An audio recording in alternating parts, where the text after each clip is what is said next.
वक्ते पण पुष्कळ आहे, अनेक ठिकाणी अनेक भाषण होत असतात, परंतु मी यांना सुचवलं की स्वातंत्र्यवीर सावरकरांच्या सोबत जे अंदमानच्या तुरुंगामध्ये होते असे पण अनेक क्रांतिकारक होते, त्यापैकी काही क्रांतिकारकांचा उल्लेख असा विषय आपण घेऊ आणि त्याला हे नाव देण्यात आलेलं आहे अंदमानातील दीपस्तंभ. काही वर्षांपूर्वी ब्रह्मपुरीच्या व्याख्यानमालेमध्ये पहिल्यांदा मी हा विषय मांडला होता, तिथे लोकांना हा फार चांगला वाटला होता आणि नवीन नवीन गोष्टी ऐकल्याशिवाय श्रोत्यांनाही समाधान होत नाही आणि वक्ता सुद्धा असा असला पाहिजे की नेहमीचे पाठ असलेले विषय लोकांसमोर मांडणे हे काही वक्तृत्वाचं विशेष प्रदर्शन नाही, तर अभ्यास करून आणि लोकांच्याही ज्ञानात भर पडेल, त्यांनाही चांगलं वाटेल अशा पद्धतीचेच विषय मांडले गेले पाहिजे असा माझा स्वतःचा आग्रह असतो. आणि म्हणून आजचा जो विषय आहे अंदमानातील दीपस्तंभ. दीपस्तंभाचं काम काय आहे? दीपस्तंभ म्हणजे समुद्रामध्ये जे जहाज चालत असतात, या जहाजाला त्या अथांग सागरामध्ये नेमकं कुठे गेलं पाहिजे, नेमका मार्ग कोणता, हा मार्ग दाखवण्याचं काम जे करतं तो दीपस्तंभ असतो. आणि अंदमानामध्ये राहून ज्यांनी भारताच्या स्वातंत्र्य लढ्याला दिशा दिली ते सर्व लोक अंदमानातील दीपस्तंभ आहेत. आणि म्हणून नाही चिरा नाही पडती म्हणजे काही असे अनामिक देशभक्त आहेत की ज्यांच्या कुठे समाधी पण नाही, ज्यांचे कुठे पुतळे पण नाही, ज्यांच्या जयंत्या पुण्यतिथ्या पण होत नाही, तरी सुद्धा भारत मातेच्या मस्तकावर स्वातंत्र्याचा कुंकुम तिलक लावण्याचं श्रेय जर ज्या लोकांना जात असेल तर ते हे लोक आहेत. आणि म्हणून यांचं स्मरण केल्या गेलं पाहिजे, यासाठी आजचा हा विषय आहे. स्वातंत्र्यवीर सावरकर.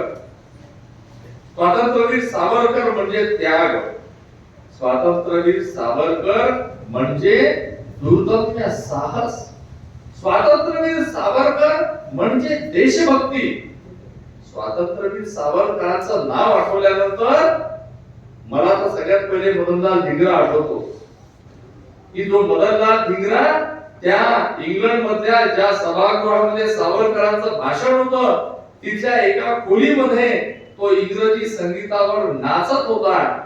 सावरकरांना त्या संगीतामुळे वारंवार त्यांना मध्ये मध्ये त्रास होत होता. शेवटी ते आपलं भाषण सोडून खाली उतरले आणि त्या खोलीकडे गेले आणि तिथे त्या जुन्या काळामध्ये ज्या चकत्या होत्या त्या चकत्यांवर तो नाचत होता. म्हणजे चकत्याचं रेकॉर्ड फिरत होतं. सावरकरांनी ते उचलून ठेवलं आणि त्याला ते एवढंच म्हणाले की तुझा देश गुलामगिरीत आहे आणि तू इथे इंग्रजी संगीतावर नृत्य करत आहे, एवढं त्यांनी म्हटलं आणि ते चालले गेले.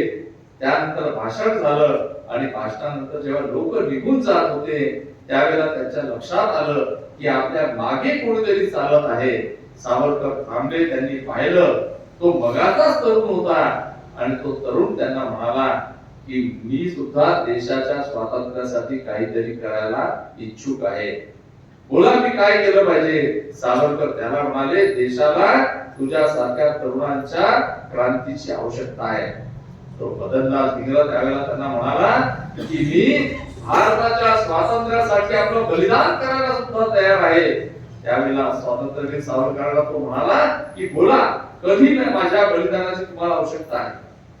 सावरकर त्याला म्हणाले बलिदानी समय नहीं मांगता, वो तो समय के माथे पर अपना नाम अंकित करता है. ज्या वेळेला तुला योग्य वेळ वाटेल त्यावेळेला तुझं कार्य तू कर, कुठल्याही वेळेची आणि मुहूर्ताची तुला आवश्यकता नाही. आणि अशा मोठा क्रांतिकारी मदनलाल धिंगरा यांनी स्वातंत्र्यवीर सावरकरांपासून प्रेरणा घेतली होती. ज्या वेळेला त्या इंग्लंडच्या पॅन्टॉन विलेच्या कारागृहामध्ये मदनलाल धिंगराला फाशी झाली तर मदनलाल धिंगरांनी शेवटी काय स्टेटमेंट दिलं पाहिजे हे सुद्धा आधीच रेकॉर्ड केलेलं होतं. म्हणजे इंग्रज सरकारने जर ते प्रसिद्धीला दिलं नाही तर मग हे वृत्तपत्रात छापून कसं येईल यासाठी त्याची एक प्रत सावरकरांनी आपल्या जवळ ठेवली होती. आणि ज्या वेळेला मदनलाल धिंगराला फाशीच्या त्या पदस्तंभावर नेण्यात आलं त्यावेळेला मदनलाल धिंगरा म्हणतो की मी दिसायला खूप काही सुंदर नाही मी काही खूप उच्च विद्या विभूषित नाही, परंतु भारत मातेच्या चरणी अर्पित करण्यासाठी जर माझ्याजवळ काही असेल तर ते माझं रक्त आहे आणि या रक्ताने मी भारत मातेच्या चरण कमलांचा अभिषेक करीत आहे, अशा पद्धतीचं वाक्य मदनलाल धिंगराचं होतं. आणि हा मदनलाल धिंगरा सुद्धा तिथे इंजिनिअरिंगचं शिक्षण घेण्यासाठी गेला होता. ही विशेष गोष्ट आहे. म्हणजे मला असं वाटतं की स्वातंत्र्यवीर सावरकरांनी अनेकानेक लोकांना प्रेरणा दिली, पण मदनलाल धिंगरा सारखा एक तरुण हा विशेष होता. मदनलाल धिंगरा म्हणतो की माझ्या भारत मातेची सेवा ही माझ्यासाठी रामाची आणि कृष्णाची सेवा आहे. अशा पद्धतीचे लोक स्वातंत्र्यवीर सावरकरांनी घडवले. मॅडम कामा, या मॅडम कामांना सुद्धा त्यांनी जर्मनीच्या स्टुटगार्ट मध्ये पाठवलं आणि त्या कॉन्फरन्स मध्ये मॅडम कामाचं भाषण ठेवलं. एवढ्या लोकांच्या समोर, हजारो लोकांच्या समोर ही तरुण मॅडम कामा जेव्हा भाषण द्यायला उभी राहिली तर त्यांचं भाषण सुद्धा सावरकरांनी लिहून दिलं होतं. त्या प्रसंगी मॅडम कामा म्हणतात की जगातली एक पंचमांश जनता या काँग्रेसला म्हणजे त्या सभेला आपल्या स्वातंत्र्यासाठी तुमचा सपोर्ट मागत आहे, तुमचा सहकार्य मागत आहे. अशा पद्धतीचं मॅडम कामांचं सुद्धा ते भाषण होतं. आणि मॅडम कामांसोबत हे डिस्कशन चालू असताना सावरकरांना तार आली की त्यांचा मुलगा विनायक हा मृत्युमुखी पडलेला आहे, मरण पावलेला आहे. तरी सुद्धा ते विचलित झाले नाही आणि त्यांनी आपलं तेवढं जे कार्य होतं ते पूर्ण केलं. असे धीरोदात्त शिरोमणी, असे धीरोदात्त शिरोमणी ज्यांना एक घर बदलण्यावर दुसरं घर बदलावं लागायचं, कारण पोलीस इथे पोहोचलेले असायचे. कधी घर मालक त्यांना काढून द्यायचा, कधी पोलीस त्यांना बाहेर काढायचे. आणि असं करता करता हा जेव्हा त्या ब्रायटनच्या समुद्र किनाऱ्यावर सावरकर बसले होते तर त्यावेळेला त्यांनी ने मदसीने परत मातृभूमीला सागरा प्राण तळमळला हे गीत त्यांनी लिहिलं. आणि त्यानंतर ज्यावेळेला त्यांना अटक करण्यात आली आणि त्यांना अंदमानला पाठवण्यात आलं तर अंदमानला जाताना सुद्धा त्या मार्सेलिस जे बंदर आहे फ्रान्सच्या जवळचं, तिथल्या मोरिया नावाच्या जहाजावर ते होते. आणि त्यांना वाटलं की आपल्या स्वातंत्र्याच्या या युद्धाचा हाच समारोप होणार का, आणि म्हणून त्यांनी त्या टॉयलेटला ते गेले आणि तिथून त्यांनी समुद्रामध्ये उडी मारली. त्यानंतर इंग्रज सरकारने त्यांच्यावर भरपूर गोळ्या झाडल्या, त्याच्या मागे लोक गेले, त्यांना पकडलं. तरी सुद्धा त्यांनी धावत धावत जाऊन त्या फ्रान्सच्या पोलिसांना म्हटलं की मी तुमच्या भूमीमध्ये आहे, मला तुम्ही अरेस्ट करा. पण तो या इंग्रज पोलिसांच्या समोर काही करू शकला नाही. त्यांना पुन्हा पकडल्या गेलं आणि त्यानंतर ते अंदमानमध्ये दाखल झाले. तर अंदमानमध्ये सुद्धा दाखल होण्याच्या अगोदर त्या डोंगरीच्या कारागृहामध्ये जेव्हा ते होते, त्यांच्या हातामध्ये बेड्या, पायामध्ये बेड्या आणि तो कैद्याचा गणवेश आणि एका काळामध्ये बॅरिस्टर बनण्याचं स्वप्न होतं. त्यांना ज्यांनी कोणी आपली मुलगी दिली होती त्यांनी यासाठी दिली की हा माणूस फार हुशार आहे, हा भविष्यात बॅरिस्टर बनेल, चांगलं मोठं नाव कमावेल. आणि म्हणून ज्यावेळेला त्यांची पत्नी आणि त्यांचा साळा त्या डोंगरीच्या कारागृहामध्ये त्यांना भेटायला आले तर तुम्ही विचार करा तो प्रसंग कसा असेल. म्हणजे तुम्ही आणि आम्ही जर खरंच म्हणजे स्वातंत्र्य युद्धासाठी नाही कशाहीसाठी जर त्या तुरुंगामध्ये असतो आणि आपल्या घरचे लोक जर आपल्याला भेटायला आले असते, एखाद्या आंदोलनात पोलिसांनी आपल्याला पकडलं, नंतर घरचे लोक आपल्याला भेटायला आले असते, तरी सुद्धा आपल्या मनामध्ये कसा भाव निर्माण झाला असता, आपण कसं त्यांना फेस केलं असतं, कसं तोंड दिलं असतं, कसं बघितलं असतं त्यांच्याकडे. परंतु सावरकर आपल्या त्या जड बेड्या, कारण की सावरकर काही खूप बॉडी बिल्डर नव्हते, पण आपल्या त्या जड लोखंडी बेड्या सावरत सावरत ते त्यांच्या समोर जातात आणि आपल्या बायकोला आणि मेवण्याला म्हणतात की माझा पोशाख जरी बदललेला असला, माझ्या हातापायामध्ये जरी या बेड्या असल्या, तरी लक्षात ठेवा मी तोच सावरकर आहे ज्यांनी आज इंग्रज सरकारची झोप उडवलेली आहे. अशा पद्धतीचे सावरकर. आणि मग ते आपल्या पत्नीला म्हणतात की कावळा चिमण्यांचा सुद्धा संसार असतो, मुला मुलीची वीण वाढवणे जर याचंच नाव संसार असेल तर आज मी अंदमानला चाललो आहे, कदाचित हा आपला संसार होणार नाही. परंतु तू मग त्यावेळेला जगाला सांग की असा संसार आम्ही केला नाही, परंतु हजारो लोकांचा संसार उभा करण्यासाठी आम्ही आमच्या संसाराचं तुळशीपत्र ठेवलेलं आहे. अशा पद्धतीचे सावरकर ज्या वेळेला त्या अंदमानला त्यांना घेऊन जाणारी ती बोट त्या बोटीमध्ये त्यांना बसवलं. ते एक बॅरिस्टर आणि त्यांच्या सोबत सगळे अट्टल कैदी, गुन्हेगार, दरोडेखोर अशा पद्धतीचे लोक होते. आणि त्यांच्याही सोबत ज्यावेळेला सावरकर गेले तर त्यांना सुद्धा वाटत होतं की एवढा मोठा माणूस आपल्या सोबत येतो आहे. आणि ज्यावेळेला ते जहाज अंदमानला तिथे लागलं, अंदमानला आपल्यापैकी काही लोक निश्चितपणे गेले असतील, मी तर स्वतः गेलेलोच आहे.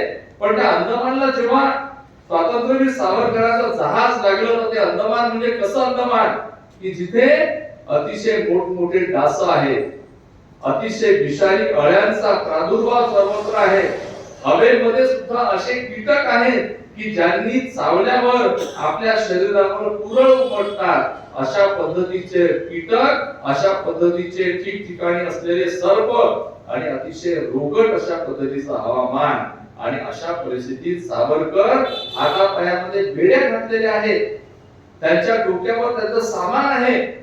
आणि अशेच परिस्थितीत सावरकर त्या सेल्युलर जेलच्या दरवाजाच्या समोर उभे राहतात आणि तो दरवाजा उघडला जातो. आणि त्यावेळेला ते इंग्रजांचे सैनिक त्यांना पकडून समोर समोर चालवत आहेत. आणि अशा परिस्थितीमध्ये एकदम एक मोठा आवाज येतो, सोडून द्या त्याला, तो काही कोणी मोठा वाघ नाही लागून गेला, सोडा त्याला.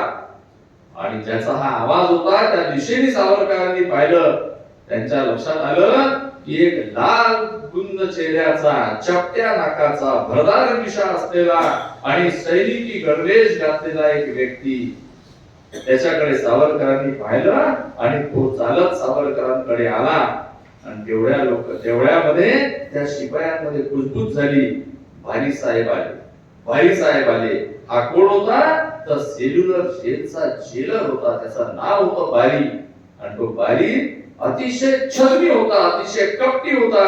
तो सावरकरांना म्हणाला की काय सावरकर, तुम्ही इंग्लंडमध्ये होता ना, तुमचं वय तर फारच कमी आहे, दिसायला तुम्ही चांगले आहे, तर त्या इंग्लंड मध्ये एखादी चांगली गोरी गोमटी पोरगी पाहून तिच्यासोबत लग्न करायचं सोडून तुम्ही या कोणत्या भानगडीत पडलात. आणि मग तो सावरकरांना म्हणतो की सावरकर, त्या मोरिया नावाच्या जहाजातून पळून जाणारा माणूस तूच आहे का? सावरकर म्हणाले, हो, तो मीच माणूस आहे. अरे पण तू स्वातंत्र्याच्या लढाईत स्वतः पडला ना? हो, मी स्वतः पडलो. का पडला? कारण ते मला माझं कर्तव्य वाटलं. आणि मग पळून का बरं गेला? तर प्रत्येक माणसाने आणि देशाने स्वतःच्या स्वातंत्र्यासाठी खटपटी केलीच पाहिजे, ते मला माझं कर्तव्य वाटलं म्हणून मी पळून गेलो. त्याचं हे उत्तर, बॅरिस्टरचं उत्तर ऐकून बारी एकदम लालबुंद झाला. आणि तो म्हणाला, बरं बरं ठीक आहे, जाऊ द्या याला तिकडे कारागृहामध्ये, याच्या कोठडीमध्ये पाठवा. आणि मग त्यांना कोठडीमध्ये पाठवण्यात आलं. पण सावरकरांनी जे लिहिलंय की अंदमान काय आहे, अंदमान म्हणजे साधं सुद्धा अंदमान नाही. आजही तुम्ही नक्की त्या अंदमानला भेट द्या. अतिशय प्रचंड बिल्डिंग आणि असा क्रॉस कसा असतो, स्टार कसा असतो, तशा पद्धतीच्या अशी एक बिल्डिंग, अशी एक बिल्डिंग, अशी एक बिल्डिंग, चांगल्या 5-5 मजली बिल्डिंग आणि अशा लांबच लांब बिल्डिंग आहेत. आणि त्याच्या सगळे दगडी भिंती आहेत, चांगल्या अजूनही चांगलं मजबूत आहे ते बांधकाम सगळं. आणि सावरकरांना तिथे कुठे ठेवलं त्यांनी, तर त्यांनी अशा खोलीमध्ये सावरकरांना ठेवलं. त्या खोलीत मी जाऊन राहायचा होता. अशा खोलीमध्ये त्यांना ठेवलं की त्यांच्या समोर वधस्तंभ होता. ज्याला फाशी दिली जायची त्याला तिथे फाशी दिली जायची. आणि त्यांच्या त्या कोठडीच्या दारातून बरोबर फासावर लटकलेला आणि तडफडणारा मनुष्य दिसू शकायचा. कशासाठी? सावरकरांचं मनोबल तोडण्यासाठी सावरकरांना तिथे ठेवलं. सावरकर हे राजकीय कैदी होते. सावरकरांना राजकीय कैद्याप्रमाणे कमी काम, जेवायला बरोबर आणि हलके फुलके काम, क्लरिकल काम देता आले असते. परंतु सावरकरांच्या गळ्यामध्ये जो बिल्ला होता त्या बिल्ल्यावर सुद्धा डी लिहिलेलं होतं. डी म्हणजे डेंजरस. बारी त्यांना म्हणायचा की काय सावरकर, 1910 ते 1960 ही एवढी मोठी शिक्षा 50 वर्षाची तुम्ही कशी कापणार? सावरकर त्याला म्हणायचे, कारण 50 वर्ष इंग्रज या देशावर राज्य करू शकणार नाही, त्यामुळे एवढी शिक्षा भोगण्याचं मला कामच पडणार नाही. सावरकरांचा तेजोभंग, सावरकरांचा मानभंग करण्यासाठी बालेक काय करायचा, सावरकरांच्या समोरच एखाद्याला एकदम एखादी लात मारून द्यायचा, एखाद्याला एखादी शिवी देऊन द्यायचा, एखाद्याला एखादा दंडुका मारून द्यायचा. कशामुळे? सावरकर घाबरले पाहिजे. जिथे अट्टल गुन्हेगार आणि एकापेक्षा एक दरोडेखोर घाबरायचे, अशा शिक्षा त्यांनी सावरकरांना पण दिल्या. सावरकरांचा तेजोभंग झाला पाहिजे ह्यासाठी हा सगळा प्रयास होता. आणि सावरकरांनी जे वर्णन केलेलं आहे अंदमानचं, सावरकर काय म्हणतात, इथे आंघोळीसाठी जे पाणी आहे ते सुद्धा समुद्राचं खारट आणि चिकट पाणी आहे, ज्याच्यामुळे केस असे सुटे सुटे राहत नाही, त्याच्या पण अशा गुठळ्या होतात तयार, अशा पद्धतीचं पाणी आहे. छोट्याशा पाण्यामध्ये आंघोळ करावी लागते. अंग ओलं झालं की नाही माहित नाही, पण तुम्हाला उठावं लागतं. टॉयलेटला सुद्धा, शौचासाठी सुद्धा 10 कैद्यांना रांगेत सोडतात आणि वेळ झाल्यावर शौच पूर्ण झाली असेल किंवा नसत, त्याला बाहेर ओढून काढतात आणि दुसऱ्याला पाठवतात. तेवढ्याच वेळात त्याला शौचाला जावं लागेल, इतर वेळेला शौचाला जाण्याची त्याला परवानगी नाही. बाबाराव सावरकर हे सावरकरांचे सख्खे भाऊ, मोठे भाऊ, हे पण त्याच जेलमध्ये होते. पण दोन्ही भावांची भेट होऊ शकत नव्हती. दोघांना अनेक महिनेपर्यंत माहीतच नव्हतं की आपले दोन्ही भाऊ आपण एकाच जेलमध्ये आहोत, हे पण त्यांना माहित नव्हतं. सावरकरांचे मोठे भाऊ बाबाराव सावरकर हे सुद्धा खूप मोठे क्रांतिकारक होते. म्हणजे त्यांचं वर्णन अशा पद्धतीचं आहे की त्यांनी बारीला पण जुमानलं नाही, तिथल्या कोणत्याही जमादाराला जुमानलं नाही, अशा पद्धतीचे धीरोदात्त व्यक्ती होते. आणि एकदा त्यांना जुलाब झाले होते, त्यांना लूज मोशन झालेले होते. अशा परिस्थितीमध्ये बारीने त्यांना त्या खोड्यात अडकवण्याची शिक्षा दिलेली होती. तर त्यांना शौचासाठी सुद्धा जाण्याची परवानगी नव्हती. आणि शौच वेळेच्या बाहेर जर केली तर त्याची पण वेगळे फटके वेगळेच होते. तर त्याच्यामध्ये सावरकरांनी लिहिलं आहे की अनेक वेळा शौचाला सुद्धा त्यांना बसण्याची परवानगी नव्हती, उभ्या उभ्या त्यांना शौचाला करावी लागत होती. अशा पद्धतीचा जुलाब झाले असताना त्यांना हा त्रास सहन करावा लागला. त्यांना मायग्रेन सारखा त्रास होता, त्यांचं पूर्ण डोकं दुखून जायचं आणि तरी सुद्धा त्यांना कोलूला पण झोपण्यात यायचं. सावरकरांनी लिहिलेलं आहे की त्यांच्या छातीमध्ये खूप कळा यायच्या, डोकं मनस्वी दुखायचं, लूज मोशन्स, अंगामध्ये त्राण नाही, तिथलं जाडं भरडं अन्न खावत नाही. अशा परिस्थितीमध्ये सुद्धा त्यांनी अंदमानच्या यातना सहन केल्या. अशा पद्धतीचे बाबाराव सावरकर सुद्धा तिथे होते. पण आपल्याला सावरकर माहिती असतात, आपण सावरकरांवर नेहमी ऐकतो, परंतु बाबाराव सावरकरांबद्दल आपण फारसं काही ऐकलेलं नसतं.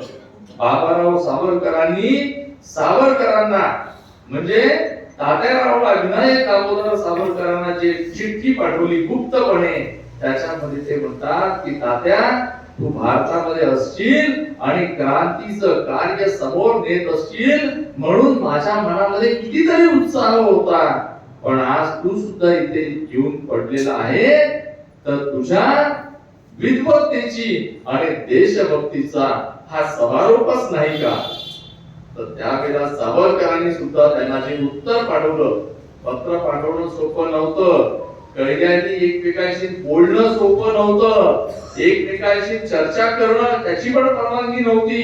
कारण हे सगळे राजकीय कैदी म्हणजे डेंजरस कैदी होते. आणि जर त्याला वर्षातनं 2 वेळा पत्र घरी पाठवण्याची कैद्याला जी सोय राहायची, ती सोय सुद्धा, ती मुभा सुद्धा संपवली जायची जर तो दुसऱ्याशी बोलताना सापडला तर. आणि अशा परिस्थितीत बाबाराव सावरकरांनी सावरकरांना छोटीशी चिठ्ठी पाठवली आणि त्या चिठ्ठीमध्ये हे सगळं लिहिलं होतं. तात्यारावांनी सुद्धा त्यांना जे उत्तर दिलं त्यामध्ये ते म्हणतात की दुंदुभीच्या निनादामध्ये, रणाच्या मधोमध आणि सैनिकांच्या समोर उभे राहून लढणे हे जितकं श्रेयस्कर आहे तितकंच या अशा कारागृहामध्ये अज्ञातपणे कुजणे, कळणे आणि समाप्त होणे हे सुद्धा देशभक्तीच आहे, अशा पद्धतीचं उत्तर तात्यारावांनी म्हणजे विनायक दामोदर सावरकरांनी आपल्या मोठ्या भावाला दिलं होतं. याच अंदमानच्या जेलमध्ये ज्या पद्धतीने बाबाराव सावरकर होते त्याच पद्धतीने इंदुभूषण रॉय नावाचे एक मोठे माणिकटोळा गटामध्ये ज्यांना अटक झाली होती अशा पद्धतीचे इंदुभूषण रॉय नावाचे फार मोठे प्रसिद्ध क्रांतिकारी होते. परंतु हे जे क्रांतिकारी होते यांना सुद्धा बारीनी कोलूला झुकलं होतं. कोलू म्हणजे ज्या ठिकाणी बैलाला झुंपले जातात त्या ठिकाणी माणसाला झुंपलं जायचं आणि त्या मधला जो त्याचा एक दांडा राहायचा तो त्या नारळाचं तुकडे करून त्याच्यातनं तेल काढायचा आणि ते फिरायचं नाही. त्याला धक्का मारून मारून हे कैदी, हे शिकले सवरलेले कैदी, हे काही गुन्हेगार नाही, हे काही बलदंड शरीराचे नाही, हे त्याला धक्का मारून मारून त्रासून जायचे पण ते फिरायचं नाही. आणि असे ते इंदुभूषण राय ज्या वेळेला त्यांच्या ज्याने तेल काढणं होत नव्हतं तर बारीनी त्यांच्या मागे एक माणूस उभा केला. हा जर चालला नाही तर याला फटके मार, आणि तिकडे फटके मारून राहिला, तिकडे ते ताकदीने त्याला फिरवून राहिले. अशा परिस्थितीत ते घेर येऊन पडले तरी पण त्या जमादारांनी त्यांच्या अंगावर पाणी टाकलं, त्यांना उठवलं आणि त्यांना पुन्हा झुकलं. सरते शेवटी संध्याकाळ झाली. जेव्हा ते आपल्या खोलीकडे जायला निघाले त्यांचा चेहरा मलूल झालेला होता, फिक्कट झालेला होता. ज्या वेळेला ते चालले होते त्यावेळेला ते निराश होते. सावरकर तशाही परिस्थितीमध्ये त्यांच्या जवळ गेले आणि त्यांना सांगितलं की बाबांनो हे सुद्धा दिवस जातील, हे सुद्धा दिवस जातील, तुम्ही धीर धरा. परंतु इंदुभूषण रॉय हे त्या दिवशी आपल्या खोलीमध्ये गेले. दुसऱ्या दिवशी सकाळी संपूर्ण जेलमध्ये खळबळ वाजली, हाहाकार उडाला. कारण या सर्व त्रासामुळे इंदुभूषण रॉय ज्यांनी आपले कपडे फाडून त्याची दोरी बनवली होती आणि त्या दोरीने त्या कोठडीच्या वरतीची खिडकी होती त्याला ती बांधून त्यांनी गळफास घेतलेला होता. सकाळच्या वेळी त्या इंदुभूषण रॉयचं प्रेत तिथे लटकलेलं होतं. त्याची मान मोडलेली होती, जीभ बाहेर आलेली होती. बारीने ते प्रेत उतरवलं आणि बारीने सगळ्यांना सांगितलं की हा माणूस पागल होता म्हणून मेला. पण सावरकरांनी बारीचा प्रतिवाद केला की हा एक देशभक्त होता, हा पागल नव्हता, पण ह्या तुमच्या छळामुळे यांनी आत्महत्या केलेली आहे. इंदुभूषण रॉय एक नानी गोपाळ नावाचा 17 वर्षाचा मुलगा होता. 17 वर्षाचा तो इतका चांगला होता, त्याचं शरीर अतिशय धडधाकट होतं आणि त्याच्यामध्ये प्रचंड उत्साह होता. असा जो नानी गोपाळ होता जेव्हा त्याला अंदमानची काळ्या पाण्याची शिक्षा दिल्या गेली तेव्हा जजनी सुद्धा म्हटलं की किती स्मार्ट मुलगा आहे, किती चांगला धडधाकट आहे आणि याला आपल्याला अंदमानला पाठवावं लागतं. परंतु त्याच कोलूला याला सुद्धा झोपण्यात आलं. तशाच पद्धतीचे फटके त्याला मारले गेले आणि रोजचे फटके, रोजच्या शिक्षा यांनी तो पूर्ण कंटाळून गेला आणि त्यांनी अन्न पाणी घेणं सोडलं. ज्या वेळेला बारीला समजलं की हा अन्न पाणी घेत नाही, बारीने सांगितलं की तुला फटके घालील. बारीने त्याला फटके घातले पण त्यांनी अन्न पाणी घेतलं नाही. सावरकरांना ही गोष्ट समजली.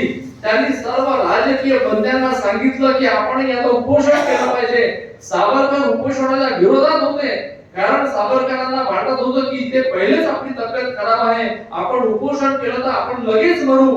पण तरी सुद्धा सर्व राजकीय बंदीवानांनी त्याच्यामध्ये सहभाग घेतला.